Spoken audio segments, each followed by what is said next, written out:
اساسگزاری صلح و وحدت ملی پیشوای ملت پرزیدنت جمهوری تاجیکستان محترم امامعلی رحمان در پیام نوبتی خود اظهار داشتند که سهم جوانان در حفظ مادر وطن شایسته تحسین بوده. آنها در تمام جزء و طعمهای قوه‌های مسلح و دیگر ساختارهای حربی صادقانه خدمت میکنند.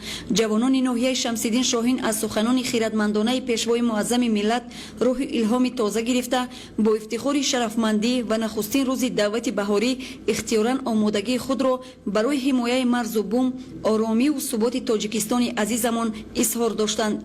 ساکنان ناحیه اولین شده نقشه دعوت خدمتی را به صف قوه‌های مسلح جمهوری بر زیاد 110% اجرا نمودند. پس از ختم دانشگاه خواستم که اختیاراً به صف قوه‌های مسلح جمهوری تاجیکستان داخل شوم و خدمت مادر وطن را سربلندانه به انجام رسانم. امروز باعث افتخار و سرفرازی است که این آرزوی من جامعه عمل می‌باشد و من امروز همچون دعوت شونده می‌رفته در صف قوه‌های مسلح جمهوری تاجیکستان خدمت می‌نمایم. در برابر این جوانان وطن دوست در این روز دیگر جوانان با اور و ناموس ناحیه شمسیدین شاهین با کمال افتخار و ننگ وطنداری به کمیسریت ناحیه حاضر شدند. در نتیجه پیشبرد کارهای ترغیباتی، تحکیم حس افتخار ملی و تربیت حربی وطن پرستی جوانان ناحیه شمسیدین شاهین هر ساله نقشه دعوت را به خدمت حربی پیش از مهلت اجرا می‌نمایند. ساکنان ناحیه امسال هم شرفمندانه در روز نخستین دعوت بهاری جوانان به خدمت حربی از حساب اختیاریان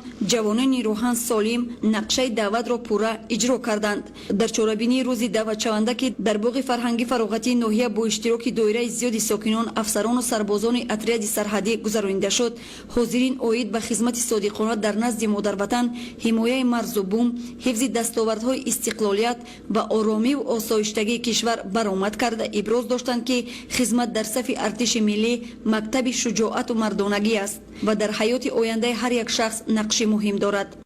یکی از این خصوصیت‌های جوانمردی، آیین جوانمردی این محافظت وطن، محافظت مرز میباشد. ناحیه شمسیدین شاهین ولایت ختلان مرز طولانی با جمهوری اسلامی افغانستان دارد. ساکنانش خوب درک کردند که حفظ مرز دولتی، تامین صلح و ثبات و خدمت وطن وظیفه‌های مقدس و قرض کنستیتوسیونی هر یک شهروند است و آن را باید به جا آورد. به این خاطر والدین این جوانان از آن افتخار دارند که فرزندان آنها نخستین شده اختیاراً به خدمت حربی فرستاده می شوند. همه فرزندان جمع آمده امروزه ما اختیاراً به صف قوه‌های مسلح آمدند.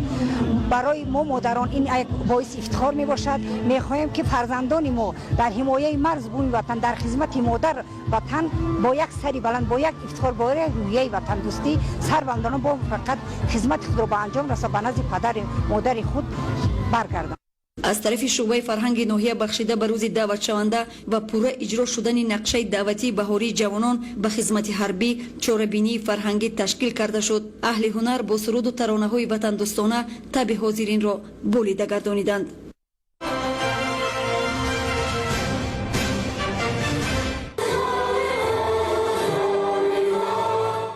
نسل جوان در صف قوه‌های مسلح مملکت خدمت نموده مهمترین مکتب آب و تاب حیات را پس سر می‌کنند.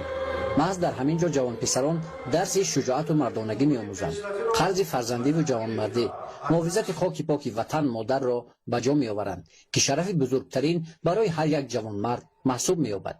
قید گردید در چوره‌بینی تنتنوی روز دعوت شونده که در تالار مقامات اجرایی حاکمیت دولتی ناحیه کوهستان مسجد برگزار گردید. قابل ذکر است که جوانان ناحیه کوهستان مسجد طی سالهای آخر اختیاراً به کمیسریت حربی ناحیه آمده با شکرانه‌گزاری از فضای امن و آسوده کشور می‌خواهند از این مکتب شجاعت و مردانگی گذرند. لطیف و عبدولی از تعداد جوانان است که پس از ختم دانشگاه می‌خواهد اختیاری خدمت وطن مادر را سربلندانه ادا کند. من طول 5 سال دانشگاه دولتی خوجان را تمام کردیم و 1 سال دانشکده تحصیلاتی با دیپلمی کارمندان ساحه تندرستی جمهوری تاجیکستان را با بهای خوب و اعلی تمام کردم و میخواهم که با اختیار خودم 1 سال با از طرف کمیسریت ناحیه کوهستان مسجد و صف قوه‌های مسلح جمهوری تاجیکستان داخل شده صافدلانه خدمت نمودم. محض محبت و صداقت چنین جوانان وطندوست است که ناحیه کوهستان ماسچو طبق معلومات‌ها برای جلب جوانان به صف ارتش ملی موقع پیش صفی را اختیار کرده است. قابل ذکر است که این نوبت نیز با تصمیم و دستگیری مولوی مقامات اجرایی حاکمیت دولتی ناحیه 12 نفر از شماره عمومی دعوت شوندگان در این روز صاحب شهادتنامه رانندگی شدند. باعث تاکید است که اهالی همه جماعت‌های دهاتی ناحیه در معرکه جلب جوانان به ارتش فعالیت نظررس دارند که در این جهت عامل اساسی به توجه والدان دعوت شوندگان به این معرکه مهم مربوط است. در آخر چوربینی تنتنوی به همه نواسکران و والدان فعال این معرکه مهم از جانب مقامات اجرایی حاکمیت دولتی ناحیه تحفه‌های خاطروی تقدیم کرده شد. چوربینی را کارمندان شعبه فرهنگ ناحیه با سرود و ترانه‌های وطن دوستانه حسن انجام بخشیدند.